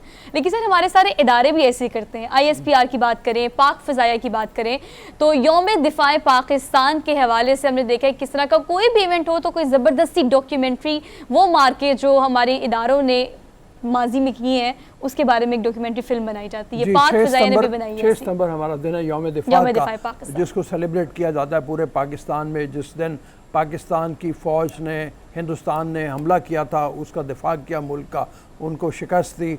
और फ़ज़ाइया का अगर मैं ज़िक्र करूं, मैं इस वक्त बहुत छोटा सा था लेकिन मुझे अभी तक याद है कि जब अखबारों में वो जिक्र आया MM आलम का ख़ास तौर पे, जिन्होंने चंद सेकंड के अंदर हिंदुस्तान के कई तैयारे मार गिराए थे। और वो त्यारा जो है अभी भी MM आलम का जो था वो चाइना चौक में वो लगा हुआ है, वो निशानी के तौर पे बच्चों को दिखाया जाता है। वो फ़ज़ाई कारनामे जो हैं, वो दिफाई कारनामे जो 6 सितंबर को हम उसको सेलिब्रेट भी करेंगे इंशाअल्लाह ताला, हमारा दिन होगा। तो इस साल थोड़ी सी ज़रा जो यौम दिफा की सरगर्मियाँ हैं वो धीमी होंगी। उसकी वजह यह है कि पूरा पाकिस्तान एक आफत में मुब्तला है। सैलाब बहुत ज़्यादा आया हुए हैं और सैलाब की वजह से तबाहकारियाँ बहुत ज़्यादा हुई हैं। 1/3 पाकिस्तान तकरीबन सैलाब में घिरा हुआ है। लेकिन इसका मतलब ये नहीं है कि हम अपने फ़ौजी भाइयों की कुर्बानियों को भूल जाएं और याद ना रखें उन हीरोज़ को जिन्होंने मुल्क के दिफा के लिए अपनी जानें सुपुर्द कर दी अल्लाह ताला के। जी हरमीत। बिल्कुल रोज़ साहब आपने दुरुस्त फरमाया। नामुनासिब हालात में जो है उस वक्त जिस तरह मुसल्लत की गई लड़ाई हम पे और उसका मुकाबला जिस तरीके से किया गया, यानी हर तरफ से कहीं ना कहीं भारत को सपोर्ट हासिल थी। और पाकिस्तान की अगर बात की तनो तनहा उसने जिस तरह इस महाज पर लड़ाई लड़ी हर तरफ से, अब चारों तरफ से जिस तरह वो घेरे में ले लिया था भारत ने, चाहे वो हम अंदरूनी सिंध की बात करें या दीगर बॉर्डर्स की बात करें, हर तरफ से ये सूरत हाल थी। लेकिन कमाल की जुर्रतमंदाना जिस तरह पेशकदमी हमारे जवानों ने की और ख़ासकर MM आलम का आपने जिक्र किया, तो उनकी एक हेरोइक रोल था उनका इस वार में। और हम जितनी भी आपने बात दुरुस्त की कि भाई हमारे नौजवान आज अगर आप सैलाब में अगर हम देखें तो आज वो खड़े आपको नज़र आएंगे, वहाँ पे काम करते नज़र आएंगे, वो मदद करते नज़र आएंगे, वो उन दूर दराज इलाकों में आपको नज़र आएंगे जहाँ पे किसी की पहुँच नहीं हो सकती। वो आपको पैदल चलते हुए उन पहाड़ियों पे नज़र आएंगे और वो मदद करते नज़र आएंगे, चाहे वो ज़लज़ला हो चाहे आफत हो। तो इस जंग की अगर आपने बात की तो इसमें बेदरिग़ कुर्बानियाँ हैं और बेमिसाल किस्म की ऐसी मिसालें हैं जिस पर मैं समझता हूँ कि डॉक्यूमेंट्रीज नहीं, अगर फिल्में बनती रहें तो बनती जाएंगी। और ये जो हीरो हैं, जितने भी हमारे हीरो हैं, उनके हीरोइक रोल जो हैं वो वो ज़्यादा पड़ जाएंगे और हमारे पास फिल्में कम पड़ जाएंगी। तो ये सूरत हाल थी 1965 की लड़ाई की।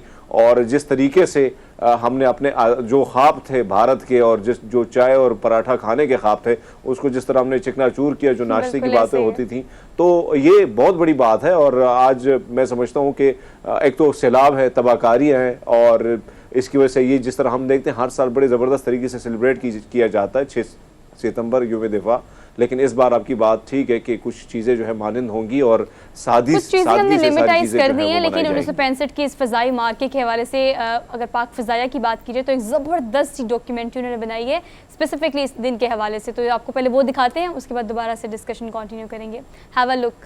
डॉक्यूमेंट्री देखी, ये पाक फ़ज़ाइया की तरफ से जारी की गई और नूर खान को जिस तरह से ट्रिब्यूट पेश किया गया है वो काबिल मिसाल है, बहुत ज़बरदस्त। मतलब ये कि मिसाल इसलिए बन जाता है, मैंने काबिल मिसाल के अब तक के जो नौजवान हैं जो फ़ौज में हों या एयर फ़ज़ाई मतलब उसमें ऑफिसर्स के तौर पे काम कर रहे हो, जवानों के तौर पे काम कर रहे हों, उनके लिए ये मिसाल बन जाता है कि हमें भी ऐसी बहादुरी और ऐसी जवामर्दी के साथ दुश्मन का मुकाबला करना है, और वो करते भी हैं। जैसे हरमीत ने भी थोड़ी देर पहले कहा था कि अमन का दौर हो या लड़ाई का दौर हो, दोनों में हमारे बर्री, हमारे बहरी, हमारे फ़ौजी जो जवान जितने भी हैं, फ़ज़ाई जो फ़ज़ाइया से मुंसलिक जो जवान हैं, वो अपनी कारकर्दगी का बेहतरीन मुजाहरा करते हैं। और मुझे अभी तक याद है चविंडा का महाज था जहाँ पे बड़ी फ़ौज की लड़ाई हुई थी टैंकों की, और पाक फ़ौज ने नाको चुराए चबवा दिए थे। तो बहरहाल हम पूरा महीना याद करते रहेंगे। और इस दिन को बाकायदा सेलिब्रेट भी करेंगे इंशाल्लाह। दिन आएगा तो आपके साथ मिल के तानी यादों को याद करेंगे, किस तरह से हमारी अफवाज पाकिस्तान, वो बर्री हो, बहरी हो, हवाई हो, फ़ौजी हो, किस तरह से हमेशा तैयार रहते हैं इस तरह के महाज पर खड़े रहने के लिए। हमने एक छोटी सी ब्रेक लेनी है, हम वापस आते हैं। Keep watching good morning public. जी welcome to the show. After the break, थोड़ी सी लंबी ब्रेक थी, न्यूज़ ब्रेक होती है हमारी, उसके बाद आपकी मुलाकात करवाते हैं हम मेहरज़ादा और अदील रज़ा से। ये इस वक्त सोशल मीडिया पे उभरते हुए गुलकार और म्यूजिशियन हैं और बड़ा चर्चा इनका हुआ है। हमने सोचा इनको बुलवा के ज़रा इनसे कोई गाने भी सुने। हरमीत का भी बड़ा दिल कर रहा होता है गाने सुनने को, बेताब हुआ होता है कोई गुलकार आए और हरमीत झूमे बल्कि भंगड़ा डाले। बल्कि हमारे पूरे रन डाउन में एक ऐसा पार्ट ज़रूर होता है जिसमें हम नॉर्मली चांस देते हैं यंग आर्टिस्ट को, यंग स्टार्स को, जो बेसिकली प्लेटफॉर्म कहते हैं कि अब हमें प्लेटफॉर्म्स की ज़रूरत नहीं है। पहले ज़माने में होता था कि हमें पूरा प्लेटफॉर्म चाहिए, पूरा एल्बम निकालना है, गाने रिकॉर्ड करने हैं। Now they are social media stars. तो इनको वेलकम कहते हैं। अस्सलाम वालेकुम, कैसे हैं आप? वालेकुम अस्सलाम जी, बिल्कुल ठीक ठाक। आप गाते हैं? जी मैं गाता हूं। और अदील रज़ा आप साथ में गिटार बजाते हैं। कितना अच्छा हो गया आप लोग इकट्ठे ऐसे मतलब काम करते हुए? ऐसे तकरीबन कोई 2 साल हो गए इकट्ठे। 2 साल हो गए, लेकिन गाना कब से शुरू किया? गाना तो 14 साल की उम्र से। 14 साल की उम्र से? जी। बाकायदा किसी सीख के या खुद? बाकायदा सीखा, बिल्कुल सीखा। अपने आप? नहीं, अपने आप तो नहीं, बहुत सारे उस्ताद हैं। अच्छा जी, अलहमरा से कुछ सीखा है। कुछ सवाल करने से पहले ना आप सुन लेते हैं, पहले सुनते हैं। सुनना इनका तारुफ होगा, कुछ सुन ऐसा कि हरमीत झूम जाए। हरमीत हमारे साथ इस्लामाबाद से झूम जाए, इस्लामाबाद में है, वो झूम जाए। चलिए कुछ बेहतरीन से सुना दे। नुसरत फतेह अली खान साहब का है गाना। अच्छा, वाह जी वाह, शुरुआत ही सर हैं। हरमीत नुसरत फतेह अली खान साहब से शुरू कर रहे हैं। जी जी जरूर सर, मैं सुनने के लिए बेताब हूं।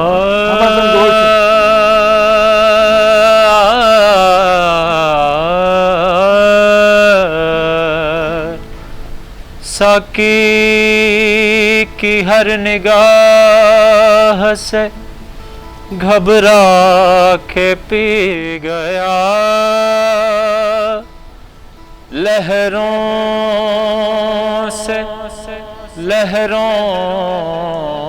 से झूलता हुआ बल खा के पी गया। पास रहता है दूर रहता है, कोई दिल में जरूर रहता है। जब से देखा है उनकी आँखों में हल्का हल्का सुरूर रहता है, ये जो हल्का हल्का।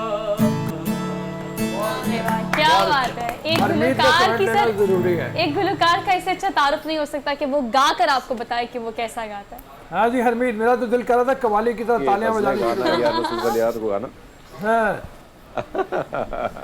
मुश्किल बिल्कुल गाना था। रोहू साहब, मैं हमेशा ये बात कर रहा कि एक नए सिंगर के लिए जो स्ट्रगलिंग हो और फिर इतना जल्दी वो सुपरस्टार सोशल मीडिया का बन जाए, ये बहुत बड़ी बात है। लेकिन ऐसे में नुसरत फतेह अली खान को चुनना जो है खान उस्ताद, साहब बड़ा का गाना मुश्किल। मुश्किल। उनके गाने हैं या गज़लें हैं, उनको चुनना बड़ा मुश्किल होता है और फिर उन्हीं की गज़लों को गाना ये एक अलग सा टास्क है मेरे ख्याल में। तो पाजी कितनी प्रैक्टिस करनी पड़ती है फिर? जाहिर बात है कि नुसरत फतेह अली खान साहब को सुनना और फिर गाना और उसी अंदाज में गाना, कितना टाइम लग जाता है एक गज़ल को तैयार करते हुए? ये हरमीत ने भी कोशिश करनी है इससे बिल्कुल जी, करनी चाहिए। हाँ, मैंने ट्राई करनी है। हरमीत एक्टिंग तो ऑलरेडी करते हैं, अब इन्होंने सिंगिंग भी शुरू कर देनी है। लेकिन पूछना वो आपसे ये चाह रहे हैं कि कितनी रिहर्सल की ज़रूरत होती है? 14 साल से तो माशाल्लाह चले आप गा रहे हैं, लेकिन खान साहब को चुनना, फिर उनको सुनना, फिर उनका गाना, तो ये कितनी सी प्रैक्टिस लगती है? रिहर्सल इसी तरह से है कि म्यूज़िक एक अपने आप में एक बहुत बड़ी फील्ड है। फील इसे मतलब अगर आप इसके अंदर घुस के नहीं ना सीखेंगे तब तक नहीं आएगा। अच्छा, अगर आप चाहते हैं कि आप जब गा रहे हैं तो लोग आपके अंदर घुस जाएं, आपकी गायकी के अंदर घुसें, तो आपको अंदर घुसना पड़ता है उसके अंदर। अच्छा। वो मैंने एक बार एक क्लासिकल सिंगर बहुत बड़े थे, उनसे मैं बात कर रहा था, तो मैंने उनको पूछा कि ये जो कहते हैं ना अंदर रच बस जाना, इसकी मिसाल क्या होती है? तो वो कहते हैं कि वो जो ठुमरी है ना, कौन गली गए हो शाम, तो कमाल उसका ये होना चाहिए कि वो गली जो है वो गाने वाले के अंदर भी बन जाए और सुनने वाले के वाह अंदर। वाह, गुड तो डिपिक्शन, बेहतरीन गुड मिसाल डिपिक्शन। मतलब उसकी है। बेहतरीन। हाँ, म्यूजिशियन एम्बॉडीमेंट होना चाहिए। बिल्कुल। अच्छा, आप ये बताएं कि अगर ओवरऑल देखा जाए तो गिटार बजाना या आजकल इंस्ट्रूमेंट्स की बात करते हैं, पहले ज़माने में अब्दुल रऊफ से जब शेयर करते हैं ना, तो गाना बनाना भी एक मुश्किल काम था, पूरी एक टीम होती थी, बिल्कुल ऐसे। उसको 10 दफ़ा उन्होंने साज बनाना, फिर बिगाड़ना, फिर बनाना, फिर उसके बाद चीज़ें बनती थी। अब चीज़ें काफ़ी आसान हो गई हैं। बहुत। आप लोग इसे किस तरह से समझते हैं कि क्या अब इंस्ट्रूमेंट इस तरह के आ गए हैं कि जो आप सोचते हो वो फ़ौरन साज बना के इसको गा लेते हो? बिल्कुल ऐसे ही है। आप सबसे पहले तो बेसिस अपनी जब स्ट्रॉन्ग करते हैं तो उसके बाद कुछ भी आपके लिए मुश्किल नहीं रहता है। और टेक्नोलॉजी ने इतनी मदद की है कि आप सिंपल कीबोर्ड से बहुत से साज निकाल सकते हैं और अपना एक प्रॉपर जो गाना है, प्रॉपर वाइब जो आप बना सकते हैं उससे। जब वाइब्स का सर बड़ा इन्फ्लुएंस है, आपने सुना होगा आजकल यंगस्टर्स, ये जो आप कह रहे हैं ना कि अंदर घुस जाना और इंटेंसिटी को फील करना, आजकल के लोग कहते हैं भी वाइब अच्छी आनी चाहिए आपके गाने से। और आप It's all about vibe. It's all about vibe कि आप किस तरह के फील किस तरह से ले रहे हैं अपने बिल्कुल गाने ऐसे से। ही है। कंपटीशन बहुत टफ है मार्केट में। If you talking about university, तो मेरी यूनिवर्सिटी में या आपकी यूनिवर्सिटी में हर एक क्लास में कोई 2 से 3 सिंगर तो होते हैं जो गिटार लेके बैठे होते हैं, इर्द गिर्द पूरा जमघट्टा लगा होता है, हर कोई सिंगर होता है। लेकिन अच्छा और क्रेडिबल सिंगर होना, आपको क्या लगता है कि इतना टफ कंपटीशन है, क्या उतनी बड़ी तादाद में अच्छे सिंगर्स भी निकल रहे हैं या नहीं? बेसिकली ये एक टर्म यूज़ होती है जंक कल्चर, कि हर कोई आके करना शुरू हो जाता है। बट ये है कि जो अच्छे होते हैं वो हमेशा अपना नाम बना लेते हैं और टैलेंट अपना रास्ता खुद बनाता है। और जब वो उसे डिस्कवर किया जाता है तो उसके बाद वो पीछे मुड़ के नहीं देखता और आगे से आगे ही बढ़ता चला टैलेंट अपनी जगह बना लेता है। बिल्कुल मैं ऐसे ही। और क्या सुनाओगे? जी, एक जावेद बशीर साहब हैं हमारे बहुत जी जी, प्यारे जावेद artist बशीर हैं, भी उनका बड़े गाना। उस्ताद हैं वो तो, जी बिल्कुल। क्लासिकल सिंगर में ख़ास तौर पे सिंगिंग में। नाम है उनका सब।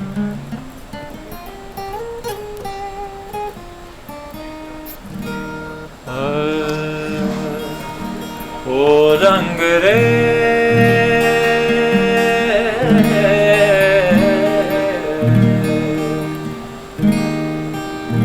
ओ रंग रेज तेरे।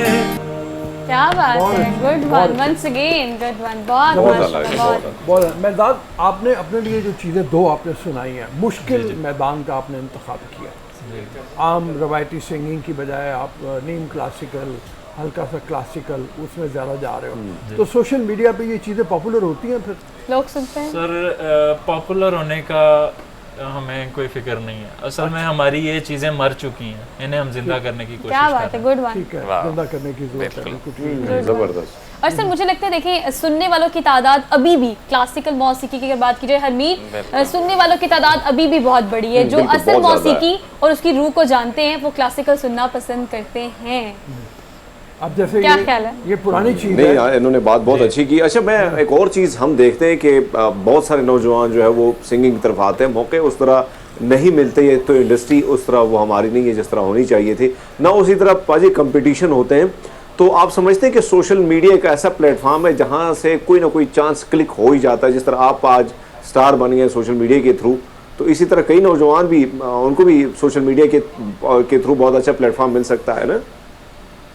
जी मैं जी बिल्कुल मिल सकता है। सोशल मीडिया एक बहुत बड़ा प्लेटफॉर्म है, लेकिन आपका एक मोड ऑफ सिंगिंग भी डिपेंड करता है कि और हर मतलब टाइप की ऑडियंस है हर टाइप की इंटरनेट के ऑडियंस है। ऊपर। ये नहीं कह सकते कि क्लासिकल सुनने वाले नहीं है, बहुत सारे हैं। बिल्कुल, जो सिर्फ मौसीकी को नौजवानों समझते हैं। में पॉपुलर हुआ है मतलब, बिल्कुल। और उसमें नुसरत फतेह अली का बड़ा कंट्रीब्यूशन है बिल्कुल, कि उन्होंने जिस तरीके से क्लासिकल फोक और कवाली को मिला दिया, बिल्कुल। उन्होंने मतलब कमाल किया। एक मतलब फ्यूजन बनाया है सर, जिसमें थोड़ा सा मॉडर्न टच भी आ जाता है। मतलब आजकल, अच्छा इस बारे में आप दोनों का क्या ख्याल है? जो मौसीकार होते हैं और जो गुलकार होते हैं उनको ज़्यादा पता होता है।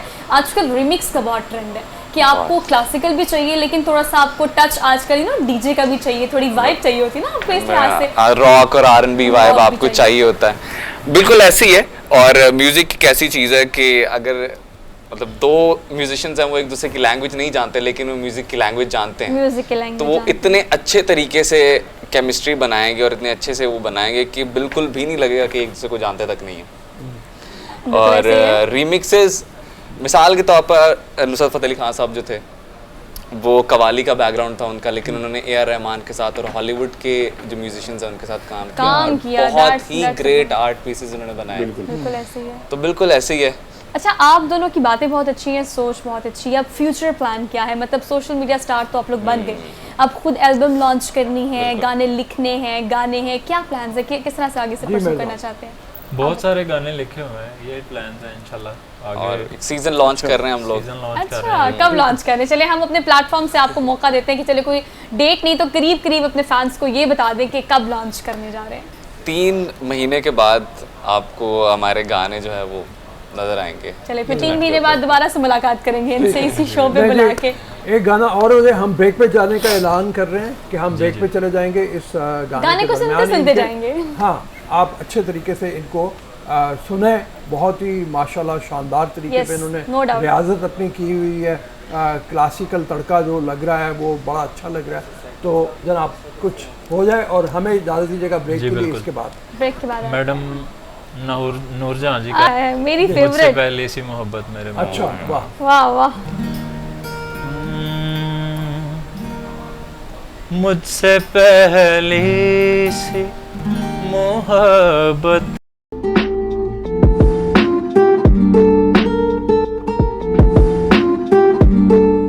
जी, welcome to the show after the break. Diabetes मुल्क में तेज़ी से बढ़ रही है। दुनिया जहान में वैसे तो इसकी अलार्मिंग सी सूरत हाल है, लेकिन पाकिस्तान में बहुत अलार्मिंग सूरत हाल है। और फिर जो तरीका इलाज है उसके बारे में भी बहुत कन्फ्यूजन पाई जाती है।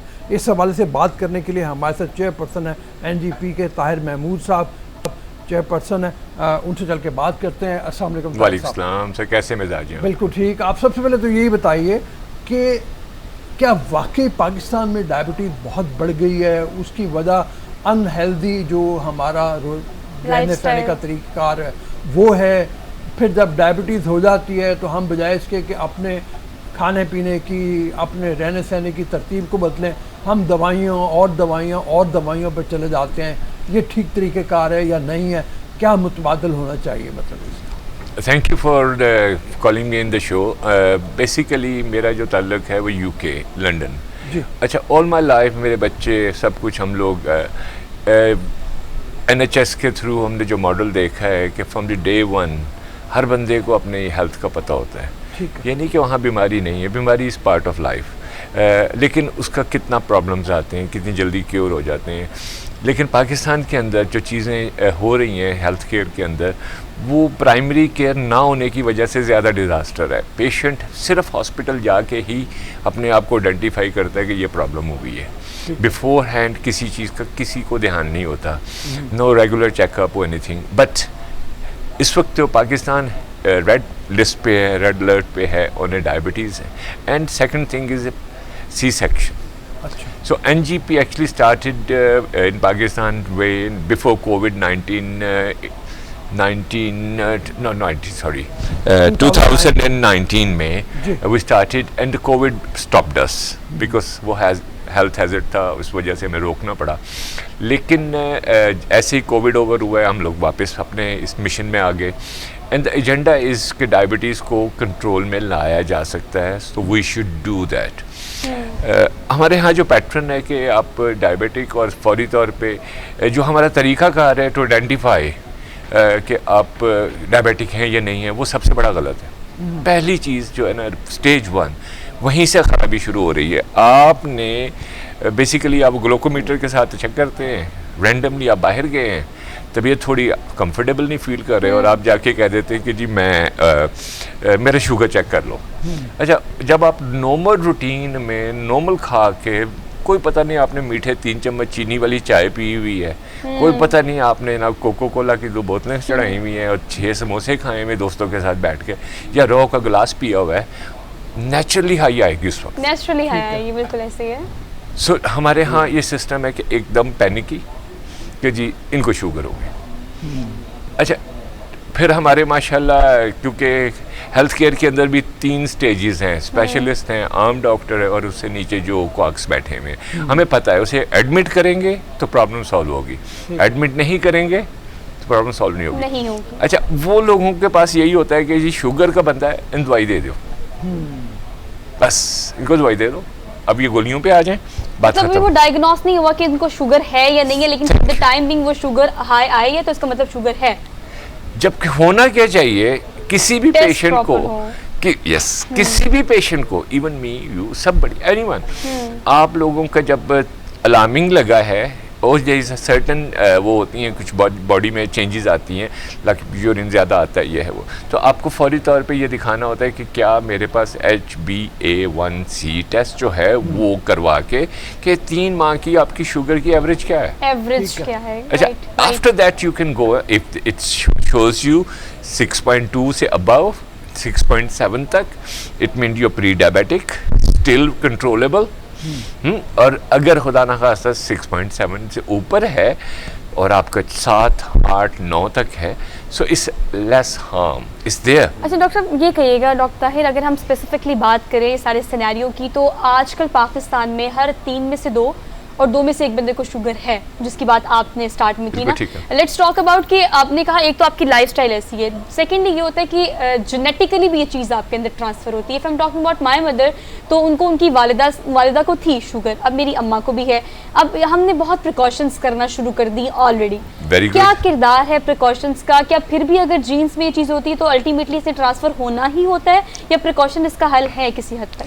देखिए, प्रिकॉशन, सबसे पहले मैं आपको करेक्ट करूँ, I am not a doctor, because मेरा ये पैशन के तौर पे, ये मेरी एक पाकिस्तान आने के बाद after living 30 years abroad, that's really good, you're not doctor but still you want to work on this, is that actually हमारे यहाँ अगर एक डॉक्टर ये काम कर रहा होता तो वो एक टेबल लेके एक पेशेंट के सामने बैठ जाता, he get busy, he does not open multiple places, क्योंकि उसका विजन ही नहीं है। It's just like आप मॉर्निंग शो कितने कर सकती हैं एक दिन में?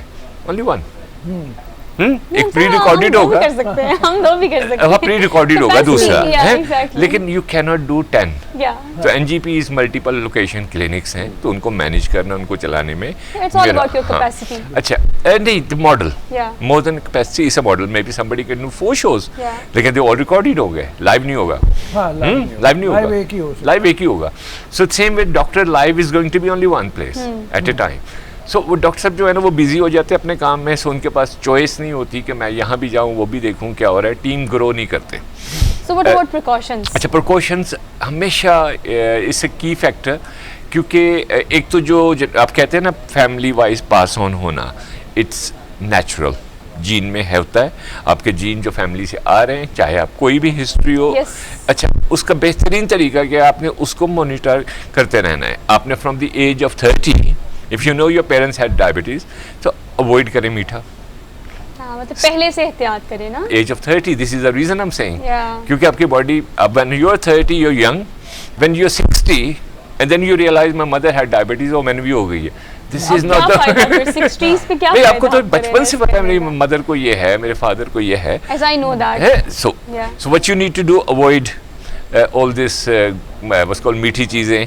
अच्छा, मीठी चीज़ों से ज़्यादा हमारे डाइट में सर्टेन थिंग्स पाकिस्तानी लाइफस्टाइल में इंतहाई बुरी हैं। जैसे द कोर्स हमारे यहाँ पाकिस्तान के अंदर हमारा cooking oils, the way they been manufactured, yes yes okay, the way हमारे गंदम को जो खादों के थ्रू साइज और उसका वेट बढ़ाया जाता है, so that's actually causing more diabetes problems. So there are so many causes. दुनिया में अगर हम गोरों को देख लें तो वो एक बंद खाते हैं, बर्गर खाते हैं, दे हैव अ छोटा सा मैदा जिसका बंद बनता है, ऊपर चिकन का इतना बड़ा पीस होता है, and they eat, that's it. अरब ज़्यादा मीट खाते हैं, थोड़े से चावल खा लिए।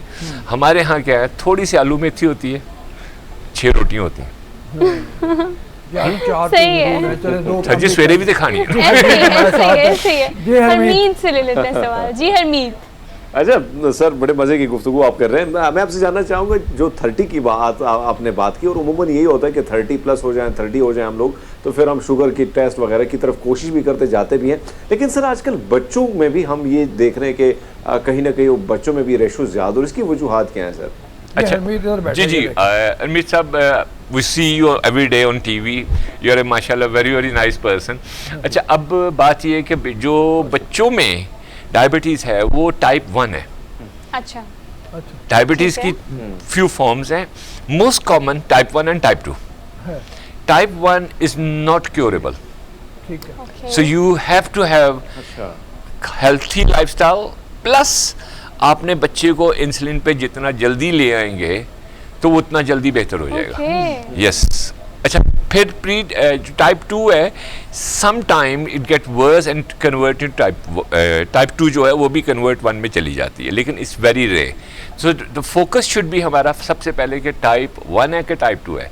हमारे पास पेशेंट आता है, सबसे पहले हम टेस्ट करते हैं, उसके बाद आइडेंटिफाई किया जाता है टाइप 1 है टाइप 2 है, और अगर टाइप 1 है तो उसको बाकायदा बता दिया जाता है कि आपके ये सारे सिम्टम्स हैं, टाइप 1 है, अपने इंसुलिन पे आना ही आना है रिगार्डलेस ऑफ व्हाट। जितना जल्दी आप बाकी चीज़ें छोड़ देंगे, इंसुलिन पे आएंगे, you be able to live your normal life. अब जो टाइप 2 है, बिकॉज वो आप जिस तरह हम बाहर से बूढ़े होते हैं, हम अंदर से भी बूढ़े होते हैं। ठीक है।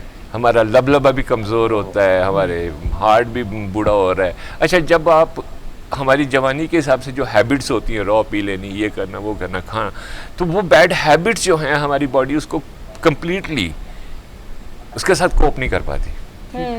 तो क्या होगा, at the end of the day आप प्री डायबिटिक, फिर डायबिटिक। और क्योंकि हमारे यहाँ खुशी हो, कोई फंक्शन को खुशी, बच्चा पैदा, ये वो, हमने मीठा खाना है। खुशी के मौके पे तो खाना है ना सर। अच्छा, खुशी के मौके पे तो खाना है ना। वर्स्ट चीज बताने लगा हूँ, अच्छा। अगर कोई फौतगी हो गई है तब भी मीठा खाना है। जर्दगी देख तो बननी। नहीं, वो अब्बा जी ने गुड़ वाले चावल पसंद या सन। चावल बहुत जरा खा लिया। हाँ, चावल बहुत ज्यादा, चावल बिरयानी है, वो खानी है, हैं? चावल तो खाने हैं। और चावल you know Also diabetes as well. वो नहीं है वो इतने ज्यादा है। सर। आप कभी भी शादी पे देखें यहाँ पाकिस्तान में, खाना सबको मिलना है, अच्छा, लेकिन दौड़ना सब नहीं। लेकिन दौड़ शुरू में जो लगनी है सबकी लगनी ना, है। अच्छा, ये सारे वो हैं जो पता है रौला डालते हैं कि मैंने शुगर है। शुगर वाले बंदे को अपना हाथ कंट्रोल करना एक चाहिए। और बात बताएं, शुगर है और ज्यादा भी करते हैं, शुगर है, भूख लग रही है, हाँ, शुगर है, भूख लग रही है, अच्छा, मतलब नहीं, ये होता है, ये होता है। Your body actually react because your body want to store more sugar, कि ये थोड़ी देर मुझे भूखा रखेगा, so you get craving of eating something. आप एकदम से पागलों की तरह आपको लग रहा होता है मैंने कुछ खाना। अच्छा, द मज़े की बात है, द 1 मंथ हमारे पूरे साल के अंदर आता है रमज़ान। जिस बंदे को लाइफ में अगर डायबिटीज़ हो गई है या होनी शुरू हुई है, पूरे रोज़े रख ले और उसके बाद फर्जी रोज़े भी रख, ठीक है। Okay. और सहरी में आपने 2 पराठे खाए, जो मर्जी खाए, टका के, अमीर आदमी की तरह, और इफ्तारी जो है गरीब आदमी की तरह, पानी का गिलास, ये वो। हमारे पास पेशेंट्स को हम यहाँ तक कर रहे हैं कि हम अभी लोगों को वाटर डाइट पे लेके जाते हैं, जिसकी शुगर 400 जा रही है। हम कहते हैं दवाइयाँ तो अपनी जगह हैं, पहले आपने हफ्ते में 1 दिन रात को खाना खाया, दूसरे दिन रात को खाना खाना, सिर्फ पानी पीना है। अच्छा, ताकि आपके देखें, द ब्यूटीफुल थिंग अल्लाह ताला ने जो बनाई है, हमारे पास जो एक सोचने की सेंस होनी चाहिए कि शुगर हमारे अंदर नहीं बनती। कितनी अच्छी बात कह रहा हूँ कि शुगर अंदर नहीं बनती, ठीक है, हम लोग अपने हाथों से अपने मुंह में डाल रहे हैं। तो यार अपने इट्स हाथ आवर कॉल कि हम उसे किस तरह से मैनेज करते हैं, किस तरह से कंट्रोल करते हैं और किस तरह से हम उसके प्रिकॉशंस करके उसे कंट्रोल ना सिर्फ बल्कि ख़त्म भी कर सकते हैं। ऐसी है तो क्योंकि डायबिटीज़ वाले लोग डरे ना, सिर्फ एहतियात करें। तो ये एक ऐसी बीमारी है कि इसका इलाज मुआवजा मुमकिन भी और ख़त्म करना भी मुमकिन है, लेकिन it's your call. Thank you so much once again. अच्छा, एट टाइम हम लोगों ने फ्री एडवाइस की लाइन भी रखी हुई है। If anybody has a problem, free of charge That's call very us. Just NGP का नंबर से आपने सर्च कर लें और we are there to help you. That's very good. बिल्कुल सही। Thank you. Good one. God bless thank you. You so much once again. आपने बड़ी अच्छी बातें की और अगर आपको मदद की ज़रूरत है तो आप रब्ता कर सकते हैं। हमने एक छोटी सी ब्रेक लेनी है, हम वापस आते हैं। Keep watching good morning public. से ब्रेक ही है ना, ब्रेक है ना, जब ओके ब्रेक लेके वापस आते हैं।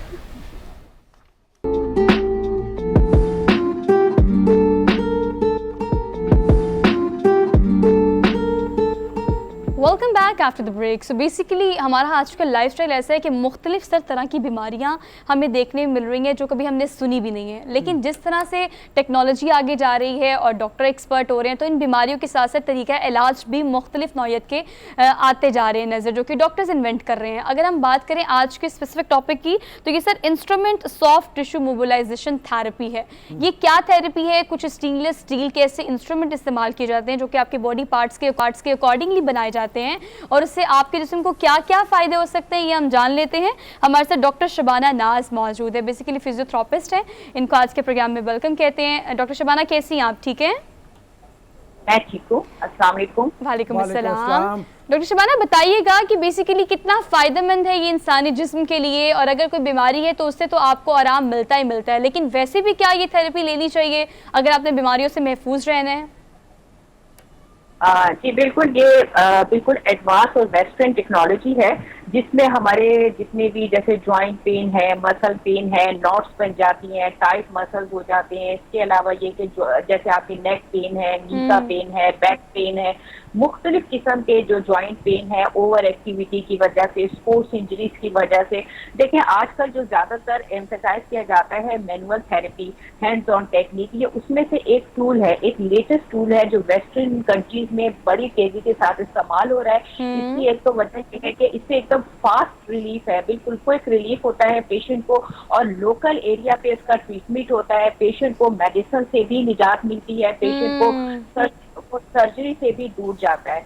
एक्चुअली होता ये है कि इसका जो मोड ऑफ एक्शन है वो ये है कि हमारी स्किन, हमारे मसल्स और हमारी बोन, इसके बीच में कुछ टिश्यूज होते हैं जिन्हें कनेक्टिव टिश्यूज कहते हैं। कनेक्टिव टिश्यूज का मतलब जो जोड़ते हैं इन तीनों चीजों को, और इन तीनों चीजों को जुड़ने से हमारे जिस्म में मूवमेंट होती है। अब अगर इनको कनेक्ट करने वाले टिश्यूज जो हैं वो कोलेजन एक प्रोटीन है जो कि इलास्टिसिटी और फ्लेक्सिबिलिटी देती है हमारे इन मसल्स को, बोन्स को। तो हम इजीली अपनी मूवमेंट, जैसे हम ग्रिप कर सकते हैं, जैसे हम फॉरवर्ड बैंड हो सकते हैं, हम इजीली चल सकते हैं, नी को बैंड कर सकते हैं, तो वो कोलेजन, वो कनेक्टिव टिश्यू डेंस हो जाते हैं, यानी सख्त हो जाते हैं, और उनकी फ्लेक्सिबिलिटी और इलास्टिसिटी बॉडी की कम हो जाती है। उसकी कई वजह है, या तो आपको बहुत ज़्यादा ओवरवर्क कर रहे हैं, गलत पॉस्चर में आपको मल्टीपल इंजरीज हो गई हैं, स्पोर्ट्स इंजरीज हो गई हैं, इस तरह के डिफरेंट चीज़ें जिसकी वजह से आपकी बैक स्टिफनेस हो गई, नेक स्टिफनेस हो गई, आपके जॉइंट स्टिफ हो गए, मसल्स स्टिफ हो गए, तो आप जो है मूवमेंट करने में आपको डिफिकल्टी हो रही है, आपको स्टिफनेस की वजह से पेन हो रहा है, तो उसमें ये soft tissue mobilisation, soft tissues का मतलब ये है कि आपके जो सॉफ्ट टिश्यूज हैं उसमें मसल, फेशा, लिगामेंट्स आते हैं, तो इनको हम जो है मैनिपुलेट करते हैं। अच्छा, दूसरी चीज ये है कि इनकी इलास्टिसिटी, ये जो प्रोसीजर है IST हम इसे कहते हैं, ये डायग्नोस्टिक भी है। जब हम इसके इंस्ट्रूमेंट अपने पेशेंट की बॉडी पे अप्लाई करते हैं तो हमें ये पता चलता है कि किस जगह रिस्ट्रिक्शन है, किस जगह नॉट्स बनी हुई हैं, किस जगह टाइट बैंड्स हैं, तो हम उसके हिसाब से जो है इसको मैनिपुलेट करते हैं और पेशेंट को क्विक जो है वो आपको रिजल्ट मिलता है। और जो डिफरेंट पार्ट्स हैं बॉडी के, उनके हिसाब से जो है वो इसके इंस्ट्रूमेंट्स होते हैं। कहीं डीप अगर आपने मैनिपुलेशन करनी है तो डीप प्रेशर के इंस्ट्रूमेंट्स हैं। अच्छा, इससे पहले भी ये सॉफ्ट टिश्यू मैनिपुलेशन होती थी, हाथों से करते थे, कायरो प्रैक्टिशनर हैं, फिजियोथेरेपिस्ट हैं, लेकिन अब क्योंकि इंस्ट्रूमेंट से करने की एक तो वजह ये है कि अगर कोई ब्रॉड एरिया है, बड़ा एरिया है, बहुत सारे मसल्स इन्वॉल्व हैं, तो आप हाथ से इतना प्रेशर नहीं लगा सकते, या आप फिजिकली खुद इतने स्ट्रांग नहीं है कि आपने पर्टिकुलर एरिया पे उस तरह का प्रेशर या कुछ बिल्कुल ऐसी ऐसे। रिस्ट्रिक्शन है जी। तो आप इस तरह के इंस्ट्रूमेंट यूज करके एक तो आपने जो है वो डायरेक्ट आपने रिस्ट्रिक्शन जो बॉडी की हैं उनको खत्म करते हैं और पेशेंट को क्विक रिलीफ देते हैं। ठीक है, ये कहिएगा डॉक्टर शबाना जी। जी हरमीत आप पूछ रहे हैं? जी हरमीत। जी जी, अच्छा हम देखते हैं बहुत बड़े मसाइल जो ख़वातीन में आते हैं बैक बोन की, और मर्दों में भी आजकल वो ज़्यादा हो रहे हैं, तो क्या इस थेरेपी से क्या मुमकिन है कि ये ट्रीटमेंट भी मुमकिन हो पाएगा, क्योंकि ये बढ़ता जा रहा है और इसका ट्रीटमेंट जो है थोड़ा मुश्किल से मुश्किल होता है, तो इससे कोई फ़ायदा हो सकता है?